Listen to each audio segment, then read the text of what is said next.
بسم اللہ الرحمن الرحیم۔ السلام علیکم دوستو، آج کی ہماری کہانی کا نام ہے سعودی عرب میں ایک لڑکی کی شادی۔ سعودی عرب میں ایک لڑکی کی شادی تھی۔ مغرب کی نماز کے بعد اس کا میک اپ وغیرہ کیا گیا جیسا کہ دلہن کو سجایا جاتا ہے۔ اسی اثناء میں اس لڑکی نے عشاء کی اذان سنی۔ اس نے نیچے جانے سے پہلے عشاء کی نماز پڑھنا مناسب سمجھا۔ لڑکی نے اپنی ماں سے کہا کہ میں وضو کر کے نماز پڑھنے لگی ہوں۔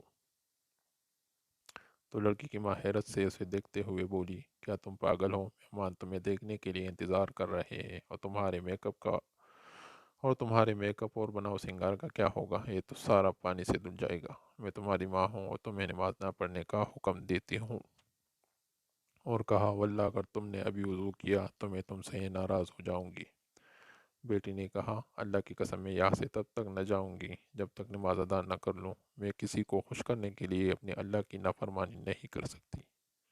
اس کی ماں نے کہا، مہمان تمہیں میک اپ کے بغیر دیکھ کر کیا کہیں گے؟ وہ تمہارا مذاق اڑائیں گے اور تم کسی کو بھی اچھی نہیں لگو گی۔ لڑکی ماں کی بات سن کر مسکراتے ہوئے بولی، آپ اس لیے پریشان ہو رہی ہے کہ میں لوگوں کی نظر میں خوبصورت نہیں لگوں گی، لیکن میں تو اپنے پیدا کرنے والے کی نظر میں خوبصورت بننا چاہتی ہوں۔ لڑکی نے وضو کیا جس کی وجہ سے اس کا سارا میک اپ اتر گیا، لیکن اسے میک اپ خراب ہونے کا کوئی افسوس نہیں تھا، اور نہ ہی لوگوں کے اچھا برا کہنے کا کوئی خیال تھا، کیونکہ ایسے لوگوں سے زیادہ اپنے اللہ سبحانہ و تعالی کے سامنے سرخرو ہونا تھا۔ اس نے نماز شروع کی اور حالت سجدہ میں وہ لطف پایا جو بہت کم لوگوں کو نصیب ہوتا ہے۔ اسے تو پتہ بھی نہیں تھا کہ یہ اس کی زندگی کا آخری سجدہ ہوگا۔ جی ہاں میرے محترم و مکرم قائرین کرام، وہ لڑکی حالت سجدہ میں اپنے خالق حقیقی سے جا ملی۔ کیا خوبصورت اور عظیم اختتام تھا۔ وہ اللہ کو قریب کرنا چاہتی تھی۔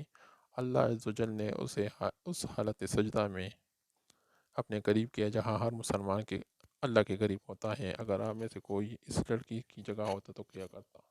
نہایت معذرت کے ساتھ یقیناً نماز کو ہی چھوڑا جاتا، جبکہ زندگی کا ایک منٹ کا بھی بھروسہ نہیں ہے۔ اگر آپ نے ابھی تک ہمارے چینل کو سبسکرائب نہیں کیا تو ابھی سبسکرائب کریں اور ساتھ میں موجود بیل آئیکن کو بھی پریس کریں۔